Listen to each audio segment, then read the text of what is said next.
My name is Bill Brownfield. I'm the Assistant Secretary of State of the United States for Drugs and Law Enforcement. Afghanistan is today our largest program in the entire world, where we work to support Afghanistan's drug and counter-narcotics capabilities, police and law enforcement, justice sector, and corrections. This is my 5th visit to Afghanistan since I came to this office 6 years ago in the year 2011. On this visit, I had the opportunity to visit with senior leadership of the national government, meeting with the Attorney General. I had meetings with the national security leadership of the government of Afghanistan. I had the honor of meeting with the leadership of the specialized police units dedicated to the counter-drug and counter-narcotics efforts, and I had the opportunity to talk with members of the international community, ambassadors, international organizations, as well as the military component here in Afghanistan. May I offer the following observation and then respond to any questions or observations you might wish to make. First, in the United States of America today, we confront our own drug crisis. There is a heroin, opioid, fentanyl crisis in America that is worse than any drug crisis we have had since the 1980s. And I have suggested to the government of Afghanistan that this is an opportunity for us both, the U.S. and Afghan governments, to review our drug strategies and our drug programs and determine if we can cooperate in new or different or better ways. Second, I have suggested that money laundering and illicit finance are key elements of a counter-narcotic strategy, but they are also closely related to corruption and anti-corruption strategies. And I have inquired whether it would make sense for us to mix and combine anti-corruption strategy with anti-money laundering and illicit finance strategy. Third, the United States ambassador has suggested that we take a look at community policing and whether programs, cooperation, and support on policing at the lowest level, where the police officer engages directly with the community, would be a logical way to proceed. We have left open the possibility of greater cooperation on these and other areas. We have agreed that today it is impossible to separate in Afghanistan the threat of terrorism from the threat of narcotics, because the same organizations that commit acts of terrorism are also engaged in drug trafficking.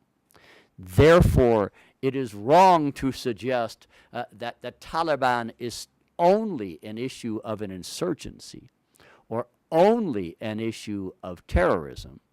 The Taliban is a narcotics trafficking organization and a terrorist organization. The proper word for them might be narco-terrorists. We should stop pretending that they are separate issues.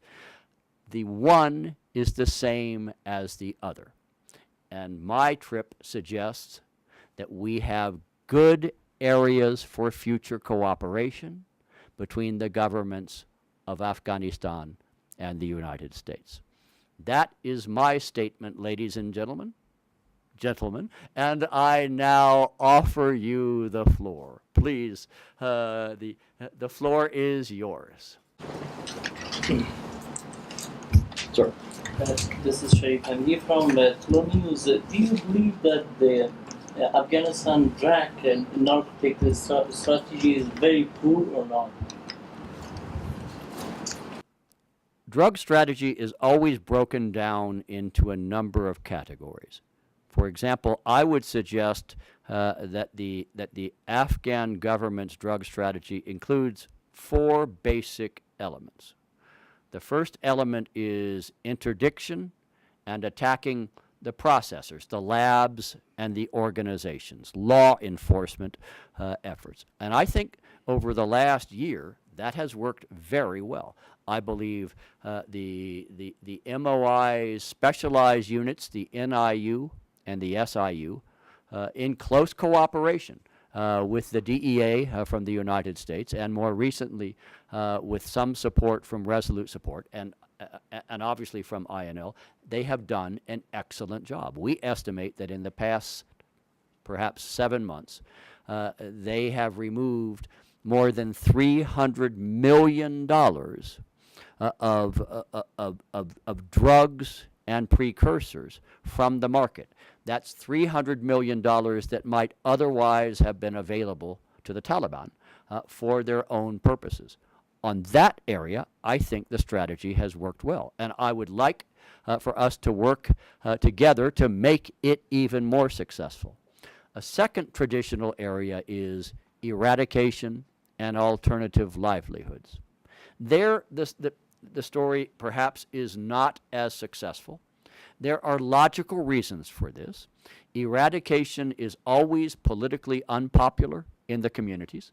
You can understand why. There are hundreds, sometimes thousands, of small subsistence farmers who grow opium poppy. They are not criminals, and many of them are under tremendous threat from the Taliban if they do not plant. But they do not like being eradicated, and therefore it is unpopular with the communities, and that unpopularity makes eradication politically sensitive. In addition, eradication, as I learned in Latin America 30 years ago, eradication is successful only if there is security. And when you study 2 maps of Afghanistan, one map that shows the areas of greatest concentration of poppy cultivation, and then a second map which shows the areas of greatest concentration of Taliban units, you find the 2 maps are almost exactly the same because the Taliban is a drug trafficking organization. So on eradication and alternative livelihoods, I believe that is an area where the strategy needs more work. The third area is drug demand reduction and education. There I think there's a good story to tell. The government of Afghanistan, supported by us, but it's the government of Afghanistan that does it, has built and supports more than 120 drug treatment and rehabilitation centers throughout the country. And they are providing great value, particularly to those who are most vulnerable and most needed. Children and juveniles, women, those who have less ability to protect themselves. And I think on drug demand and reduction, the strategy has a good story to tell. The fourth element is the financial element, money laundering and illicit finance. Because as we all know, gentlemen, the purpose of drug trafficking organizations is to make money. They are criminals, and the objective of the criminals is to make money, and if you can attack their financial network, eventually you destroy the drug trafficking organization because they go out of business if they do not get revenue from their effort. And there we need to do more work. Some of the work is internal within Afghanistan, but to be fair to both the Afghan and the U.S. governments, much of the work is outside of Afghanistan because much of the money, the proceeds, the revenue from the drug trafficking actually remains in banks and financial institutions outside of Afghanistan. So I've suggested the national strategy has perhaps 4 elements. 2 of them I think are working quite well. 2 of them, I agree, need more work. That's 2 out of 4. In some places, that's a good record. We would like to do better. Sir. Afghan government requested the international community, you said, to relook their strategy toward Afghanistan in fighting counter narcotics. Do you think much more work should be done by international community to prevent these chemicals that comes from other countries to Afghanistan and produce here? And do you also blame its neighboring countries for not cooperating, especially in regional issues? What do you think about? Are you in position to review your strategy? I agree with those who argue that the international community should do more to support counter-narcotics efforts in Afghanistan. And I will explain why. And it is a very simple explanation.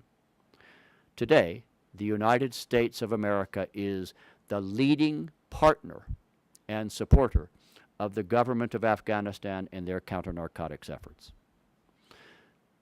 The United Nations estimates that more than 80% of the world's heroin is produced here in Afghanistan. In the United States, a nation that is suffering from a heroin crisis today, we calculate that at most 2 to 4% of the heroin we consume comes from Afghanistan. So where does it go? It goes to other countries around the world, countries in Europe, countries in far northern Asia, countries in East Asia. That is where, or even other countries in North America, north of the United States. That is where the heroin is being consumed. And my suggestion is those countries should play a more active role, should provide more support to counter-narcotics efforts here, because they are the ones who are suffering the consequences. It is not that the United States does not consume heroin. We do, but more than 90% of the heroin we consume comes from the neighboring country of Mexico. It does not come from Afghanistan. We are proud and we are prepared to continue to work with and support the government of Afghanistan in its efforts to combat narcotics, but we agree strongly that other governments and other international organizations should play a more active role. Your second question dealt with the neighbors in the region. Relations between neighbors are always complicated. I would suggest to you that my own nation has a complicated relationship with our 2 neighbors, and you have, I believe, 1, 2, 3, 4 neighbors that border on Afghanistan. You have twice as many neighbors as do we. I would suggest to you that all of Afghanistan's immediate neighbors are also involved in this drug trafficking industry, because when the product leaves Afghanistan, by definition, it goes through a neighboring country. Afghanistan does not have a seacoast, and therefore when the product, whether it is heroin or morphine or opium, it must go out through Iran to the west, one of the Central Asian republics to the north, or Pakistan to the east and to the south. And of course, those nations, not that they have an obligation, but they have their own responsibility to address the issue for one very simple reason, gentlemen. There is no such thing as a nation that is only a transit nation for narcotics. every transit nation becomes a consumer nation for the very simple reason that today, in what we call the 21st century, what you would call the 14th century, drug trafficking organizations pay their networks in product. They do not pay them in cash. They do not give money to the corrupt customs official or to the corrupt banking official. They give them a quantity of heroin or morphine or opium. And for that national to then profit from what he has received, he must sell. In order to sell it, there must be a market. For there to be a market, there must be demand. For there to be demand, citizens of his country must consume heroin or morphine or opium. And that is how a neighboring country becomes a consumer country. That is why, at the end of the day, it is not just in the interest of Afghanistan, it is in the interest of all of its regional neighbors that they cooperate to address the drug trafficking threat. Sir. Finally, from Orioles, Mr. John Sokol, the head of CDL, recently said in an interview with BBC that not even the US, but Afghanistan also felt in kind of corruption and lobbies. Or you agree with him, and what relations do you see between Iraq and narcotics and corruption? And I missed the first part of your statement because of the air conditioner. The amount of corruption, Mr. Sopko was talking about corruption. No, about the campaign with Iraq and narcotics in Afghanistan. He said that not only US but Afghanistan also felt in combating this phenomenon. I would offer the following observation. I have been involved in the diplomatic service of my nation for 38.5 years. During most of those years, I have been involved directly or indirectly in our counter-narcotics and anti-drug efforts in Asia, in Latin America. I suppose those are the two principal places, a little bit in Africa in recent years. I have learned several lessons. One lesson is that counter-narcotics efforts are not accomplished in a day or a week or a month or a year. It takes decades for governments to enter into a drug crisis, and it will take decades to emerge from those crises. It is, in my opinion, inaccurate to say that because we have not solved the problem now, we have failed. I believe the effort continues. Second, I have learned that there is not just one strategy or one way to address the drug threat, that the strategy is constantly changing and evolving. What worked in 2007 may not work in 2017. What worked in 2017 or 7 may have been different from what was working in 1997. The strategy is constantly changing because the drug traffickers, who are not stupid, they are very talented businessmen. They are criminals, but they are talented businessmen, and they are constantly changing the way they do business, the way they grow and produce their product, the way they move their product through the country across international boundaries and traffic it in ships or planes or trucks or using animals or using humans to move the product. They are constantly changing.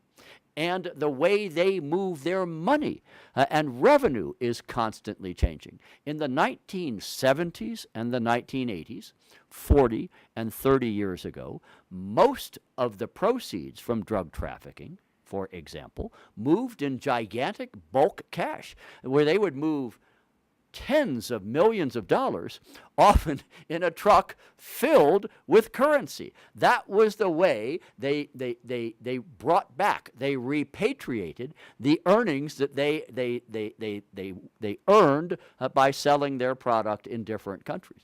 Today, that is all done electronically. That is all done through modern 21st century banking systems. It is constantly changing. I would never, of course, argue with the Special Inspector General for Afghan Reconstruction, a gentleman with whom I have had considerable engagement now for more than 5 years. But I do say that my experience, not just in Afghanistan, but my experience in the Western Hemisphere, in Colombia, in Peru, in Mexico, in Central America, my experience in Thailand or Burma, Myanmar, even my experience across the border in Pakistan suggests that there is a different way to measure progress in this effort. And I, for one, am not one who is ready to say this has failed. In fact, I think in many ways it is making progress. It is a long-term issue. It requires addressing all aspects of the problem, and it requires flexibility on our part as we respond to changes and new approaches by the drug traffickers. Sir. Yes. I'm Informer from Pajwa Kavra News. In 2016, in comparing the 2001, the product of the narcotic price 15 times. In that time, just USA spent $2.8 billion. What was the problem? That instead of decrease, it was rising. So it was I will offer you my theory, but you have a better right to a theory than do I. My theory is that in the year 2001, the Taliban, who were in control of the government, used all of their powers of persuasion, violence, blood, executions, government terrorism to stop people from cultivating opium poppy and to stop drug trafficking in Afghanistan. In 2016, the Taliban used all of their powers, violence, blood, terrorism, torture, to compel as many farmers and Afghan citizens to plant, cultivate, and produce opium and heroin as they possibly could. That is the one fundamental change between 2001 and 2016. And I think it is important for everyone around this table, and in my opinion, for everyone who reads, listens to, or views your presentations and your work to address that reality. Why has opium poppy become so widely cultivated in Afghanistan today? Because the same institution that once said it is a sin against God, it is wrong, it is an abomination to grow poppy and to produce heroin, now encourages it and, in fact, now profits from it and receives most of its revenue from the drug trafficking business. And while I acknowledge that all the governments, the Afghan government, the United States government, and other governments of the international community share in our responsibility to address the problem, nevertheless, we must acknowledge that the root cause, the reason why this is now a crisis rather than a problem, can be summed up with just one word: Taliban. That is my answer. Sir. With your long experience, have you had any suggestion or new strategy for fighting the narcotics for Afghan government to fight better against narcotics? It obviously, it would be wrong for me to speak for the Afghan government, I can suggest some issues that we have discussed that could result in new approaches or new ideas. One area is how to do a better job at eradication and alternative livelihoods. And the idea that it should perhaps be more and more sophisticated than simply sending in a group of eradicators to plow under or chop down poppy plants, and perhaps find alternative ways both to apply pressure on the farmers, but at the same time to give them alternatives. Because history has taught us that eradication without alternative livelihoods will turn the farmers into adversaries. And alternative livelihoods without the threat of eradication will not succeed, because the farmer will accept the alternative livelihood but continue to grow the opium poppy because it is the best cash crop available. So there are new ideas under consideration there. Second, I believe there are new ideas under consideration for how to deal with money laundering and illicit finance, how to link together not just Afghanistan and the United States, but other governments in the region and more broadly in the region, perhaps in the Persian Gulf region and more broadly at international financial centers elsewhere. There is some new thinking in that area as well. Third, there is new thinking in terms of a more strategic approach to interdiction and taking down the laboratories that process and produce the opium, the morphine, and the heroin. In operating more in a strategic sense, perhaps in terms of defining a certain area and then operating in that area until all the laboratories have been removed, and then perhaps moving to a different area. It would be a new approach to how we have worked so far. There are some new ideas out there. No decisions yet. Remember, I only arrived 3 days ago, but there are no final decisions, but I do believe smart men and women in Afghanistan and in the United States are trying to develop new ideas and new thinking on these areas. A fourth idea, which I should have mentioned, is the issue of precursor chemicals.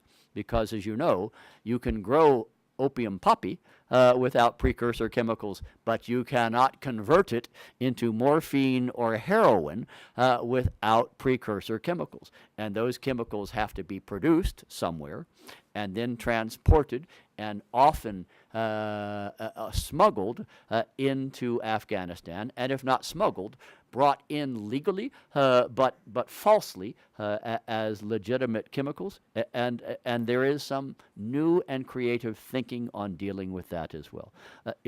I would hope that by the end of this year you might hear of some new ideas that the two governments and more broadly the international community are working on the issue of drug strategy. Sir. Do you believe in some parts of Afghanistan that poppy cultivation and narcotic is a reason for fighting? I'm not going to be diplomatic with this answer. My answer is yes. That is exactly what I believe. I believe there are some regions of the country where the drug trafficking organizations are so deeply entrenched and so heavily armed, and where the Taliban is so completely committed and embedded in the drug trafficking industry that this is now their priority. And anything, whether it is a competing criminal organization, whether it is government forces, or whether it is innocent civilians who are trying to get out of the criminal trafficking business, anyone that interferes with them growing, producing, or transporting the product becomes an enemy and is subject to force. And I believe there are places, some near the borders, near border crossing points, and some in large drug production areas where the fighting is not about ideology. The fighting is not about political theory or philosophy. The fighting is not about religion. The fighting is about who controls the drug trafficking industry in that region. I very definitely believe that is the case. That is why I refer to the Taliban as a narco-terrorist organization. They are both a terrorist organization and a drug trafficking organization. And may I be honest with you, I do not use that term lightly. I believe I can identify only one other organization in the world that I would say is both a major terrorist organization and a major drug trafficking organization. And that's the FARC, the principal guerrilla organization in the Republic of Colombia in South America, which is not only a large insurgency that commits acts of terrorism, it is also one of the world's largest cocaine trafficking organizations, just as the Taliban is one of the world's largest heroin trafficking organizations. Thanks.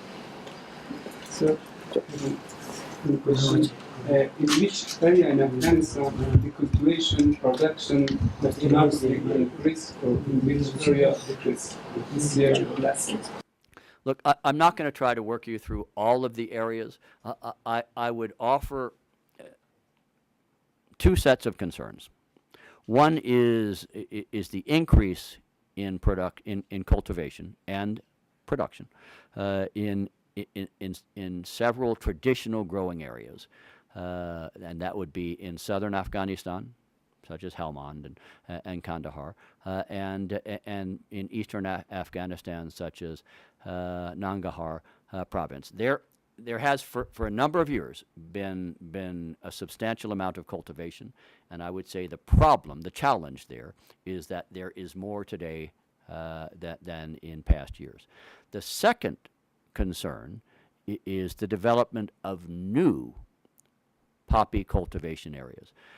And there, if you look at some of your maps showing drug cultivation, you will find in several of the northern provinces, you will find cultivation where we did not see it in the past, or at least we did not see it to this extent. So I believe there are two sets of challenges here.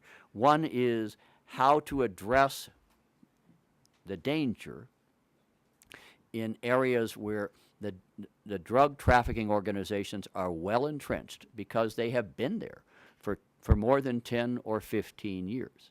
And the second challenge is how to address the issue in provinces where previously there was no opium poppy. In some ways, that should be an easier challenge. The farmer has not been growing poppy for so long that it's become part of his life. But the challenge is different. In one case, you have to convince the farmer to stop growing when his concern is that the Taliban may kill him and kill his family if he does not continue to grow poppy.